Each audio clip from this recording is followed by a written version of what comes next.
Welcome to Terra Nova, making a better you.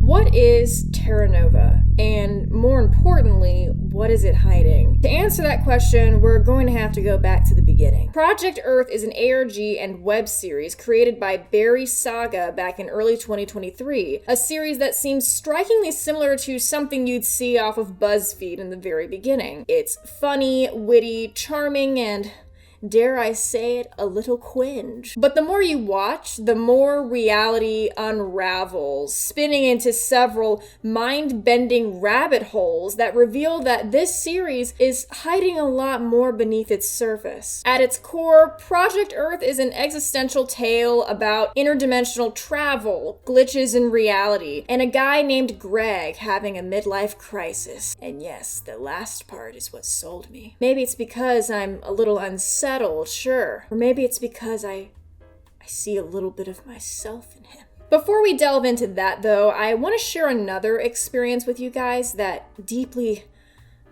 unsettled me. Because it took place on Skype. A couple of days ago, I created a Skype account specifically because it was the only way I could contact someone over a business matter. And we all know about Skype, right? We've either used it in the mid-2000s or we've heard about it one way or another. Shoot, you probably have an old account lying around that you just forgot about. But what I didn't know while doing this is that all a person needs to find your IP address is your Skype contact name. As a matter of fact, they can simply take this information and plug it into the Skype Resolver website, and bam, they have your identity, they have your location, they have everything. They're coming after you. They're going to get you. That is, if you weren't using a VPN. Which is why the sponsor of today's video is Surfshark. Surfshark can help prevent IP leaks like this by changing your location to almost anywhere in the world. This can not only protect you while using Skype, but also while, browsing the internet in general, using public Wi-Fi, just about anything you can think of, essentially making you untraceable to hackers. In addition to protecting your identity, this also gives you access to things you wouldn't otherwise have access to, such as your favorite Netflix shows or maybe cheaper plane tickets. In addition to all this, it offers over 3,200 different servers in 100 different countries. It protects you from malicious websites. It offers you unlimited accounts on a single subscription and a no data collection policy, and of course so much more. Now, if you're still on the fence about signing up for a VPN service, I totally get it. Believe me, I'm there with you. I know a lot of, the services that are mentioned today are way too expensive. So that's exactly why Surfshark is offering a discount if you use my link to sign up. It's offering 4 extra months and a 30-day money-back guarantee. So there's absolutely no risk if you want to sign up with Surfshark. You can either type up the link that you see somewhere on the screen here, it should be somewhere above me, or you can click the link in the description below to start protecting your anonymity with Surfshark today. Now back to the rest of the video. Now, before getting into the first episode, I do want to say that this breakdown will serve more as a reader's digest of the series and not a full ARG analysis, breakdown, beatbox, epic rap battle. You know what I mean? That's why I encourage you to go check out this entire series for yourself, because there are a lot of things that I did intentionally leave out of this video for you guys to find for yourself. But for now, our series starts at Project Earth 0, waffles or pancakes. Shit, they're really putting me on the spot here. God, fuck, I don't know. I've never thought of this before. Shit, hold on. Let me ask Reddit. Here we are greeted by a scientist. We know he's a scientist because he's wearing a lab coat and glasses, and we have complimentary stock footage to emphasize the fact that he is still a scientist. Here he slaps us in the face with the horrifying reality that, yes, the multiverse does indeed exist, and not in a good way. Here, I think it's best to let unnamed scientists with unknown credentials explain just what the multiverse really is. The multiverse exists. But what is the multiverse, you may ask? Well, imagine a simple straight line that continues moving along. This represents your life. You wake up one morning and decide whether to have waffles or pancakes for breakfast. You eventually go for waffles.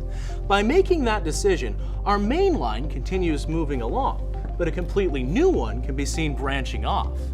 Because you made that choice on what to eat, you unknowingly created a whole new reality where you decided to have pancakes instead of waffles. This version of you that had the pancakes will go on to make other choices in life. The more choices they make, the more possibilities are created for you in your existence. Got it? Are we all up to speed, Kyle?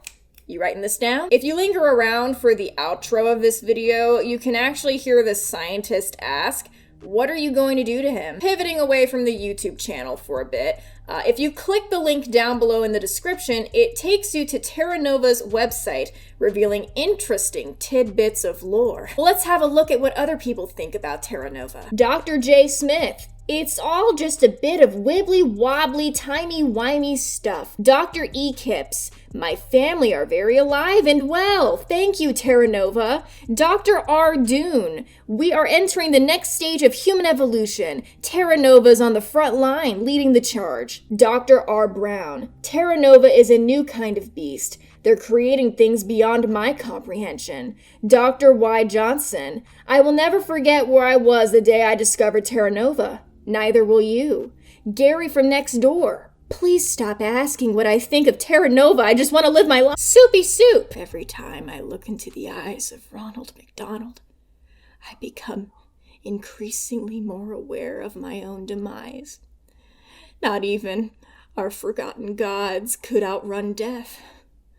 Not even Ronald. Oh, weird.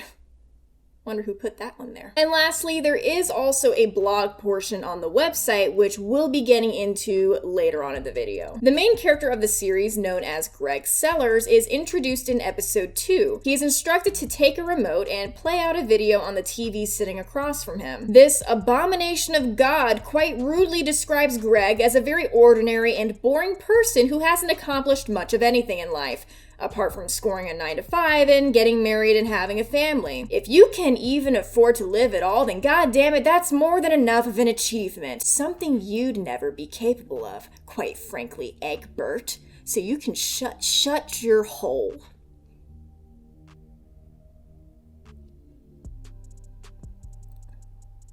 Obviously, Greg is offended by this, but of course nobody gives a rat's ass about Greg as usual. The recording explains how in this series, the technology from Terra Nova will be used to find multiple realities that have their own version of Greg living completely different lives, and it asks Greg what reality he wants them to find. Greg expresses that he always wanted to be a filmmaker. His dad owned a DVD rental store in the 70s, and after watching a great deal of movies from his dad's collection, he became intrigued with the art form. Of course, things didn't exactly go his way, and he ended up working at the local supermarket instead. After supposedly searching through hundreds of realities, the technology did manage to find the reality where Greg becomes a filmmaker. It follows the stereotypical pipeline of starting off strong, gaining a lot of short-term success in the industry, and then everything falling apart when his friend exposes him and his already mediocre marriage collapses in on itself. The American dream. The one good thing that did come out of this, though, is that they named their firstborn child Grass. How poetic. Makes you think of open fields or maybe a cow chewing on some cud. Understandably, Greg is appalled by this, but thankful that his life didn't take that trajectory nonetheless. Part 3! It's the same thing as the first episode, but now Greg's friend is here. Don't ask why. He just is, for some reason, and his name is Tom. Egbert returns, and yes, I did name him that. Be quiet! Pay attention! Once again, he introduces Greg as very boring and very ordinary, further emphasizing the fact that no one gives a shit about Greg. Today's tape will be exploring a reality where Greg becomes president, and not just any president, but a cool president. In this reality, Greg's father passes away before he has the chance to meet him.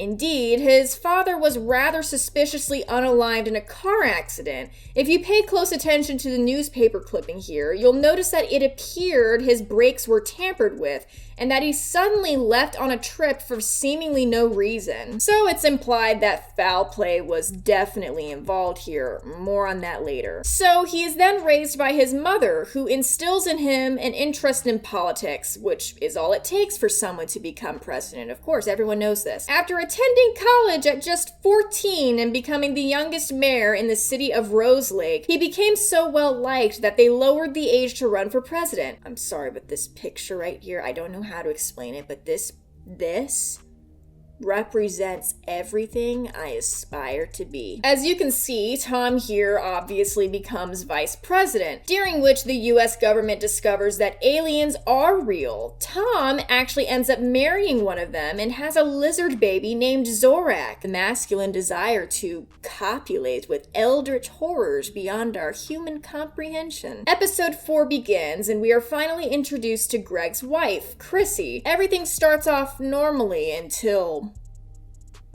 well, this happens.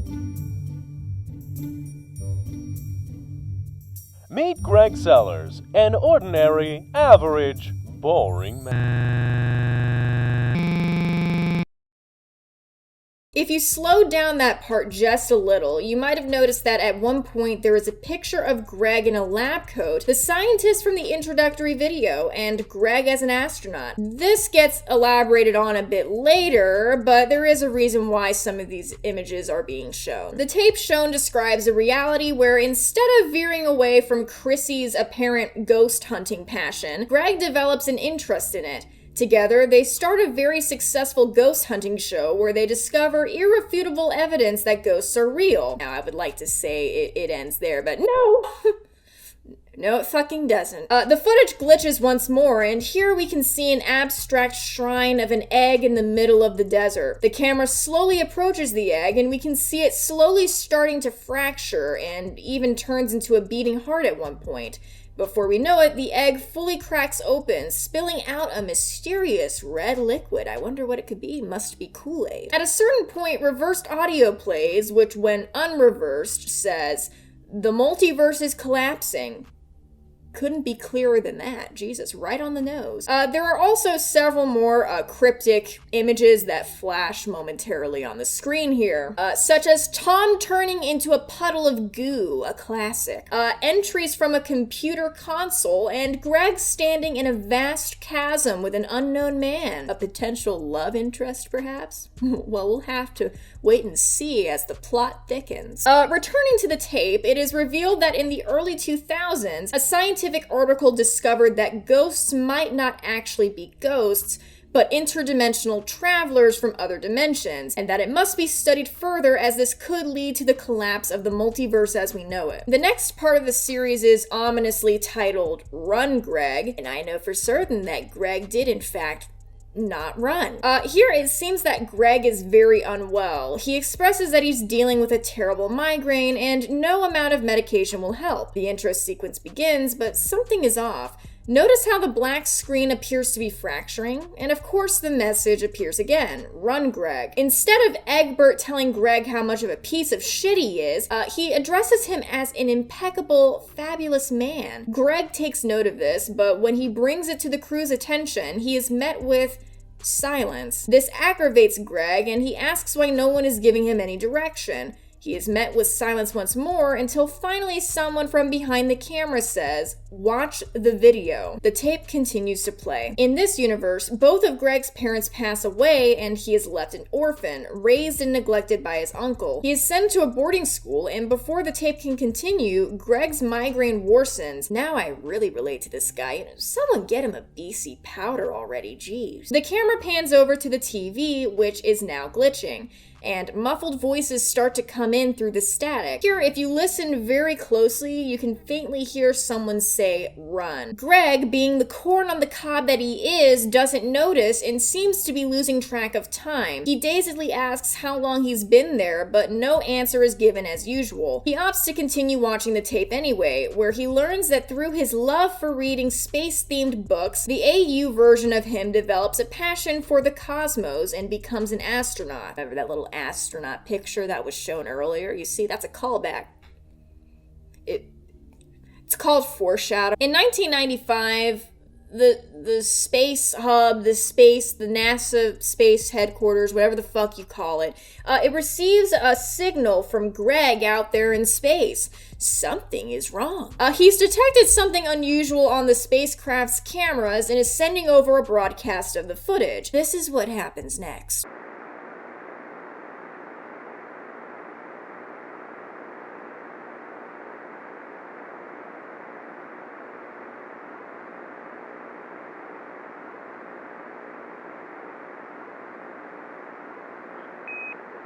Houston, please.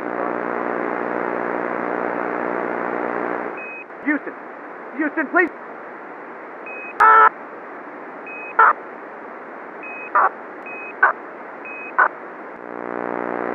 When the glory hole of the universe opens wide and swallows you whole, all one can do is answer its beckoning call. Based on this newspaper clipping you see here, it becomes pretty obvious that this bright light is the result of the multiverse collapsing. And I'm sorry, but there's literally a fucking Alex Jones reference in this part. Well, that just made me feel like my own universe was collapsing, quite frankly. We are being fooled by the shadow government! Greg abruptly stops the recording due to his worsening migraine. He asks to stop recording and if they can film again some other time, but the crew, well, let's just say they don't allow him.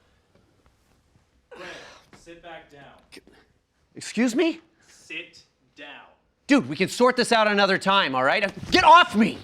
Hey, what the? Part 5 takes us to Terra Nova headquarters, where Greg is being held in an interrogation room. And here in this frame, if you look very closely, you might notice that this is exactly what I look like after checking my Twitter feed. A man enters the room and explains to Greg that there was a technology failure while filming the previous episode, and they're asking questions to quote-unquote check on his well-being. We quickly discover that this isn't the only Greg being interviewed. In fact, all the Gregs are being interviewed. This is the worst family reunion ever, God. All of the Gregs describe having gone through the same thing. A bright light randomly appearing out of nowhere and sucking them through. The glory hole.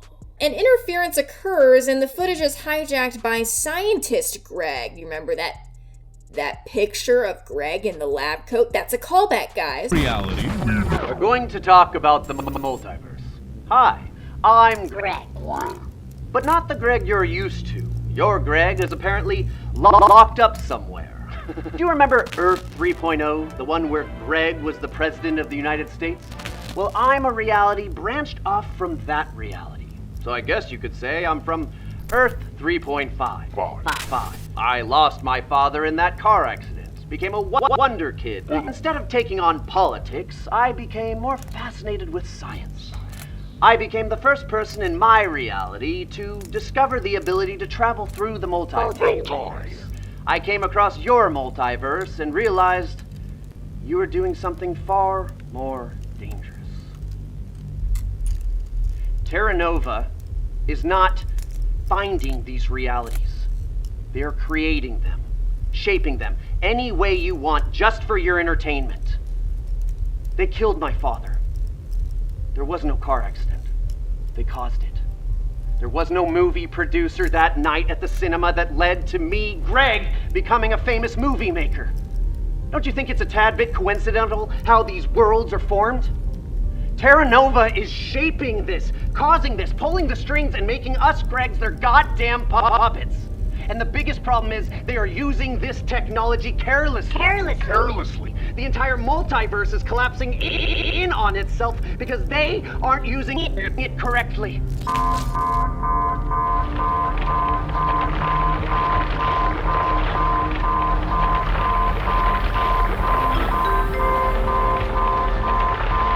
Terranova employees, please evacuate the premises immediately. This is a level 5 alert. This is not a drill. Let me out! Something's wrong with my mind.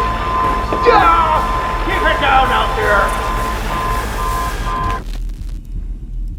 They didn't make this technology. They got it from somewhere. And it has to end now. We cannot afford for it to go on any minute longer. The entire multiverse is at stake. And Greg is a part of this, whether he likes it or not. They have gotten inside his head and turned his brain to mush. Just like the rest of reality. Terranova needs to be stopped before it's too late. Let me out! Please, let me out!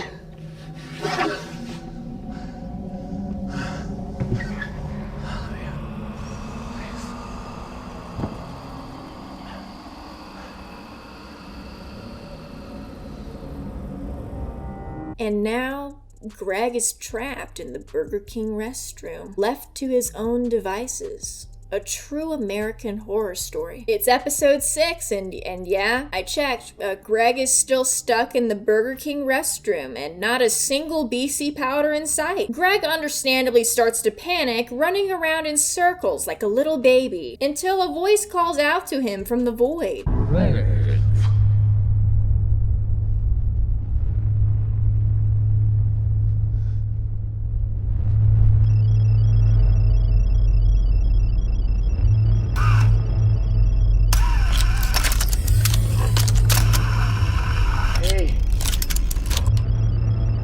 Okay? What are you? Greg Sellers, an ordinary, average, boring. I like how the first thing he asked here was, "Are you okay?" I don't know, does that thing look okay to you, Greg? Do you think he's having a good time over there? Quite frankly, the question we should be asking is, are you okay, Greg? And suddenly he is teleported to another alternate dimension, only where Tom is a news anchor and he's just, Greg. Greg starts to unleash his primal rage on Tom before he is shot out by the universe once more and into another one. Now he's a cartoon character and Jesus fucking Christ, was this made by a film studio or something? Where do people come up with things like that? How? His wife turns into a snake, of course. Now he's an astronaut, still wishing he had some BC powder. He's quite sad here for that exact reason. And now he finds himself in a reality where he unalived Tom in his studio apartment. Yes, of course, it all makes sense now. You know what doesn't make sense, though? This clip. Today, the wildlife expert Simon Knight's on the scene of the crime of where it all started. No! Greg Sellers, a boring, pathetic, useless man. Greg? Greg, is that you? Boring, ordinary, average. Boring, ordinary, boring.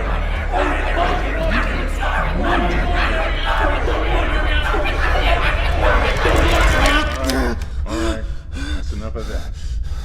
Stay calm. Breathe.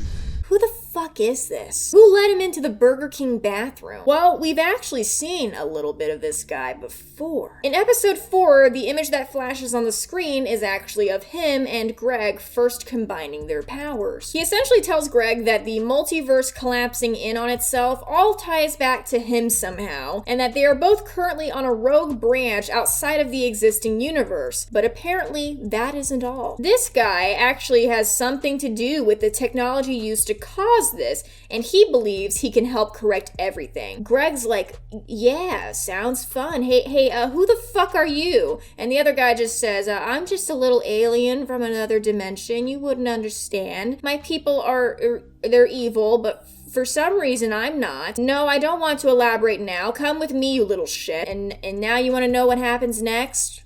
Well, me too, because that's where it fucking ends. But wait, there's more. Remember that little blog from that little website we talked about earlier? Well, for once, I did not forget to include something in a video. You can stop clapping now. I'm going to leave most of these blogs for you guys to read because they are quite humorous and adorable at times. But listening to the recordings along with these blogs, or rather interviews, because that's what they are, is where it gets interesting. Throughout these recordings, several audio glitches can be heard, and there are 3 blogs in particular that I wanted to discuss. I also want to take note of the fact that most of these were for some reason written in 2012, which means that it took this series over a decade to come out on YouTube. The fact that it took so long might have something to do with the controversies related to Terra Nova. Anyways, one blog describes a time when 7,000 cows fell from the sky in England, which of course Terra Nova was quick to denounce. They were even quoted at the end of the article stating, "We hope all those displaced have the best of luck moving to their new homes." Sorry, bad pun. It's Chick-fil-A coded. In the Christine and Tom interview, there is a part at the end of the interview where Tom goes completely ballistic. I'm gonna let that audio play out here. Will we ever get a chance to go to these universes? Like, is there a chance I could meet my other self and alien wife? No reason. Just asking, just for fun. As far as I'm aware, we are currently running experiments in hopes of one day having humans travel to these realities. Wait, so what happens when that's figured out? Wouldn't that, solve world hunger and stuff? Infinite possibilities and infinite food. Why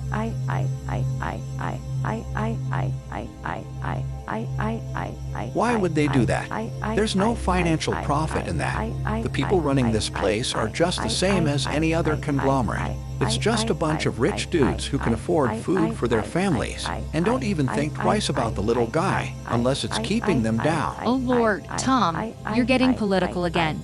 It's not political if it's the truth, and today's truth special is buy one, get one free. I say, this is rather uncalled for, Mr. Wilson. I can assure you that this company does the fair. Where is our freedom, huh? Freedom.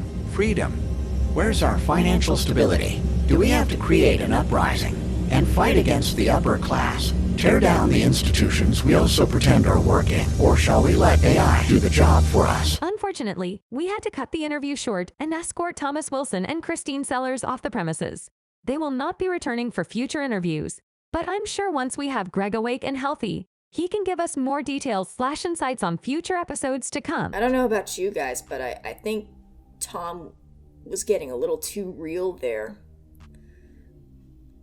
I don't think that was a bit. And lastly, there's another audio recording from the final blog that definitely has some whispering in it. And I am gonna need some of my audio sleuths in the comments to help me with this one, because no matter how hard I tried, I just simply couldn't separate both audios. Exciting news awaits. On June 20th, Terra Nova Industries is set to host an archive broadcast of a radio show originating from an alternate reality. This marks a historic milestone as it presents an opportunity for the world to listen to a radio station from another universe. Unfortunately, our current technology has not yet perfected the ability to receive live radio signals from other worlds. Nonetheless, this broadcast still provides a unique window into the discussions taking place in other versions of Earth. The program in question is Eagle Radio's The Patriot Hour with John O'Malley, a conspiracy broadcast that promises to be a delightful indulgence for all. The hour-long content will be replayed immediately after its conclusion. This will repeat for 24 hours before transmission ends. We invite you to seize this rare opportunity and tune in at your convenience during the day. Thank you for joining us, and we look forward to sharing this extraordinary experience with you. Now, if you look closely at this page, you might have noticed a little crack starting to form. I love crack, so let's click on it. This takes us to an alternate universe version of HBO. Signing up for a free trial and logging in will redirect you to this page. Clicking on Project Earth seemingly brings you to a dead end until you highlight the hidden text on the screen. Psst, over here.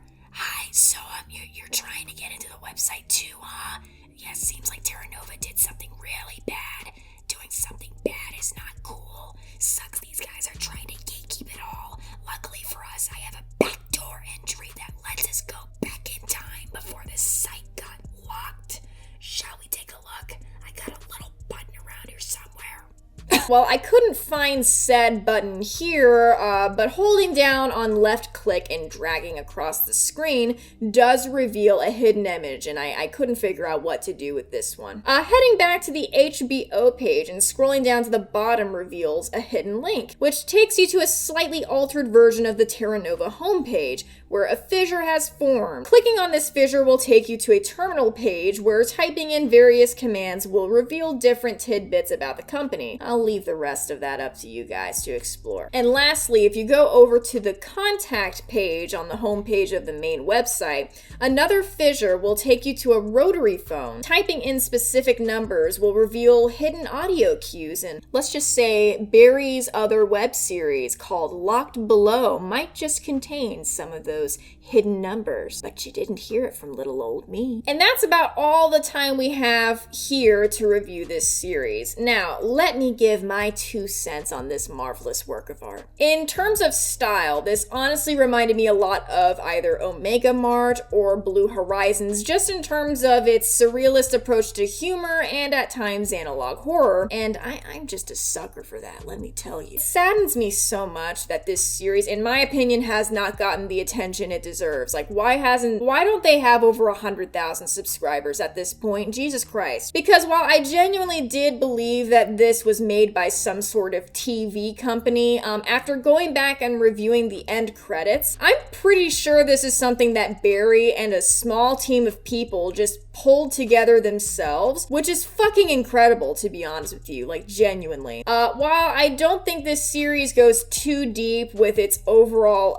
symbolic meaning, there are a few themes mentioned here that I do want to touch base on. Yes, at surface level, this is just a guy named Greg who had a migraine so bad that it no-clipped him out of reality and into the Burger King bathroom dimension. It can also be interpreted as what a midlife crisis feels like for a lot of people, or a quarter-life crisis, or an any-life crisis. Western society as a whole sets up this expectation that, well, if you're not extremely successful and well-educated by the time you're 30, well then go crawl in a hole somewhere. Go crawl in a dumpster, you pathetic fuck. This is something that Egbert tries to weasel into Greg's head, starting at the very beginning of this series, by convincing him that his life is boring and his 9-to-5 job just isn't good enough. While Greg initially disagrees with this, I think deep down it's something that slowly gets to him over time. Before long, he's wallowing in regret, fantasizing about all the lives he could have lived, or the things that he should have done, the things that could have gone differently, until eventually he reaches his breaking point. He contemplates taking his own life. I'm sorry, not to deviate here. In all seriousness though, where the fuck did Greg get that gun? Was he just carrying that shit on him the entire time? What it is that pulls him out of this state is really up to one's own interpretation, but one way or another, I think Greg realizes that he can still take control back over his life, and it's not too late to fix things or change things if he chooses to do so. It's also the possibility of saving his wife and kids in the series that encourages him to follow the mysterious man into the void. He still has something to live for yet, so life goes on. In short, I think the overall message here is that a good life lived is relative to each individual person. To live can be to simply find purpose in something, anything. For Greg, it was his friends, it was his family, and the job that paid his bills. And for some people, that can literally be all a person wants in life. I'm not gonna sit here and say we all need to be thankful for what we have and stop complaining, because honestly, that's easier said than done for a lot of people, okay? Shit's not that fucking sweet out here, in case you haven't checked. What I am saying, though, is that you don't always have to live up to these rules and regulations that the world might hold you to. And you're certainly not on a timer to accomplish small or large goals either. Whether you're 20 or 45, it's never too late to pursue your passions or find what makes you tick. And yes, those accomplishments might seem small to others, but to that I ask, by what margin? And so don't be like Greg. Get out of the Burger King bathroom and start living. Thanks for watching.